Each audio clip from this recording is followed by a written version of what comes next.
सुनील और उसकी बेटी रीटा एक अच्छे और संपन्न परिवार से ताल्लुक रखते थे। एक दिन रीटा की भाभी उसके घर आती है। रीटा, तुझे तो पता है तेरा भाई कुछ नहीं करता, ऊपर से 2 बच्चों की जिम्मेदारी, बेटी भी बड़ी हो गई है।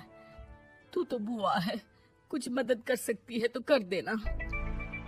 कहाँ पैसे हैं भाभी, बस समझ लो किसी तरह हम लोग भी दिन काट रहे हैं। 2 ही तो कार है और मेरी बेटी भी बड़ी हो रही है। अब उसके लिए कार लेनी है तो 10 लाख का खर्चा तो लग ही जाएगा। तभी वहाँ सुनील आ जाता है। अरे शशि, क्या है, तू हमेशा पैसों के लिए परेशान क्यों रहती है? वैसे क्या जरूरत थी बेटी की शादी इतने बड़े घर में तय करने की? अरे पैसे नहीं थे तो ऐसे ही कर देती कहीं शादी। इतने बड़े होटल में क्यों कर रही है शादी? लेकिन यहाँ तो मामला शादी का है, डेट तय है। दरअसल तेरे भतीजे के पीएफ के पैसे आने हैं, पर उसमें देर हो रही है। जैसे ही पैसे आ जाएंगे मैं तेरे अकाउंट में डलवा दूंगी। ठीक है, हम लोग सोचकर बताएंगे। तभी वहाँ भतीजा आ जाता है। फूफा जी, आप लोग ही मदद कर सकते हैं, वरना तो कैसे काम होगा समझ में ही नहीं आ रहा। मैं वादा करता हूँ जैसे ही पैसे आ जाएंगे मैं आप लोगों को वापस कर दूंगा। हाँ भाई ठीक है। अब देख भाई, हमारे लड़के तो सारा दिन घर पर पड़े रहते हैं, ना कमाते हैं ना कुछ कमाने की इच्छा रखते हैं। लेकिन चल ये ले, कितने पैसे चाहिए?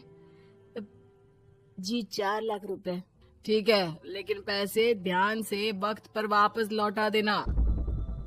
सुनील मुसीबत के वक्त बीवी के भतीजे की मदद तो कर देता है, लेकिन उन लोगों के जाने के बाद देख ले रीटा, तेरे मायके वालों ने मांगा तो दे दिया, वरना इन लोगों का मुझे कोई भरोसा नहीं है।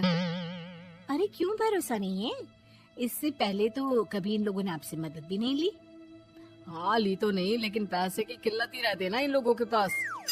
अरे ठीक है ना, नहीं लौटा पाए तो भतीजे के ससुराल से निकाल देंगे। सुना है बड़े घर में शादी हो रही है। सुनील और रीटा पैसे तो दे देते हैं, लेकिन अगले रोज ही। हाँ भाई साले साहब, क्या हाल है? ठीक हूँ जीजा जी। क्या बात है, सालों बाद आपका फोन, जरूर कोई बात होगी, बताइए ना। अरे वो तेरी बड़ी भाभी आई थी, बेटी की शादी कर रही है ना, तो पैसे लेने के लिए मैंने दे दिए 4 लाख। सोचा भाई किसी गरीब की बेटी की शादी हो रही है, पुण्य मिल जाएगा। अच्छा किया जीजा जी, उनका बेटा बहुत मेहनती है, जल्द ही लौटा भी देगा। वहीं रीटा भी फोन करके हर किसी को पैसे देने की बात करती है। रीटा की भाभी शशि के पास उसके भाई का फोन आता है। तूने सुनील से पैसा लिया है क्या? नहीं भाई, सिर्फ बात की है, बोल तो रहा है कि दे देगा। वो लोग मदद करने वालों में से नहीं है, और मदद कर भी दे लेकिन समाज में गा गा कर हालत बुरी कर देते हैं। अब गाने दीजिए ना भाई, मैं क्या कर सकती हूँ, मेरे पास कोई ऑप्शन भी तो नहीं है।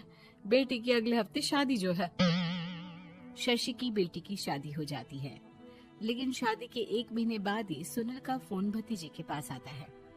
हाँ भाई, शादी तो हो गई हम लोगों की दुआ से। अब देख, ऐसा ही फायदा होता है पैसे वाले रिश्तेदार हो तो।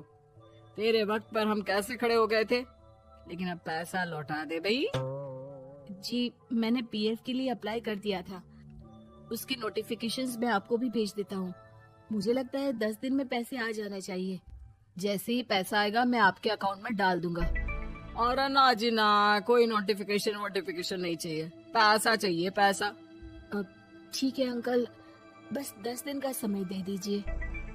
अभी हफ्ता भी पूरा नहीं होता कि भतीजे के पास उसके गांव के दूर के चाचा का फोन आता है। अरे बेटा क्या बात है, सुनील के कोई पैसे ले रखे हैं तो दे क्यों नहीं देता? हाँ चाचा जी, बात तो हुई थी, 10 दिन का वक्त मांगा है, उम्मीद है हो ही जाएगा। अरे फोन कर रहा है, रोज बता रहा था कि बेटी की शादी में मदद की थी। अब क्या है ना, भले ही शादी 10 दिन रोक देते, लेकिन सुनील से मदद नहीं लेनी चाहिए थी। याद है ना, मधु की मदद करके कितना बदनाम कर दिया था उसने पूरे घर को सोसाइटी में। हाँ चाचा जी, मैं भी यही सोच रहा था कि उन लोगों से मदद नहीं लेनी चाहिए थी। कई लोगों के फोन आ चुके हैं। वही रीटा अपनी भाभी को फोन कर देती है। क्या है भाभी, कब पैसे लौटाओगी? पता है ना ये कितना बोल रहे थे तुम्हारे बोलने पर मैंने पैसे दिए हैं। भाभी अब तो आपके बेटे की कार बेच दो और हम लोगों के पैसे दे दो। अरे लेकिन रीटा, बात तो 3 महीने की हुई थी ना, अभी तो 2 महीने भी नहीं हुए पैसा लिए, थोड़ा तो सब्र करो। नहीं नहीं भाभी, वैसे मेरा बेटा टिक्कू आ रहा है आप लोगों के घर रहने के लिए, उसको अच्छे से खिलाना पिलाना, समझी? भाभी को समझ में नहीं आता कि वो क्या करे। वो बेटे से बात करती है। अरे माँ, इन लोगों से मदद लेकर सच में बहुत बड़ी गलती कर दी। मुझे खुद समझ में नहीं आता कि कैसे इन लोगों के पैसे जल्द से जल्द दे दूं। तभी डोरबेल बजती है और रीटा का बेटा टिक्कू घर में आता है। आओ बेटा, मामी के घर पहली बार आए हो रहने? आप पापा बोल रहे थे कि आप लोग पैसे का ब्याज तो दे नहीं पाओगे, तो तब तक मैं यहीं रह लूं। और हाँ, मैं एसी के बिना नहीं सो पाता। आप लोग अपना देख लेना और पैसे जल्दी लौटा देना, क्योंकि मैं थोड़ा जल्दी जाना चाहता हूँ। रीटा का फोन शशि के पास आता है। भाभी, पैसे कब तक दोगे? बेटे की विदाई के बाद शशि के घर का माहौल बिल्कुल बदल जाता है। वो हर वक्त बेटे से उसके पीएफ के पैसे पूछती, और पीएफ यानी कि सरकारी काम आजकल में पूरा 1 महीना और बीत जाता है। भाभी, मैं और ये अमेरिका जा रहे हैं, घूमने के लिए पैसों की बहुत जरूरत है। रीटा, मैं पूरी कोशिश कर रही हूँ कि जल्द से जल्द पैसे का इंतजाम कर दूं, लेकिन पक्का नहीं बोल सकती। तभी सुनील का फोन भतीजे के पास आता है। देख माना 3 महीने की बात हुई थी पैसे लौटाने के लिए, लेकिन अभी मुझे पैसों की काफी जरूरत है। मैं अमेरिका जा रहा हूँ, तो पैसे मैंने किसी से ब्याज में पकड़ लिए हैं। तू हर महीने 4 लाख का 20,000 ब्याज डाल देना मेरे अकाउंट में। सुनील फोन रख देता है, लेकिन भतीजा काफी परेशान हो जाता है। वो ऑफिस से शाम को घर आता है कि माँ पूछती है, क्या हुआ बेटा? बेटा माँ को सारी बात बता देता है। माँ भगवान के सामने हाथ जोड़कर खड़ी हो जाती है और रोने लगती है कि तभी बेटे का मोबाइल पर मैसेज बजता है। माँ, पीएफ के पैसे आ गए। और वो ऑनलाइन ही सुनील के पैसे वापस कर देता है। भला हो भगवान का। लेकिन आज एक बात तो समझ में आ गई, मदद हमेशा उन लोगों से लो जो मदद के बदले आपसे मदद में दी गई रकम ही वापस लें, ना कि समाज में आपकी इज्जत।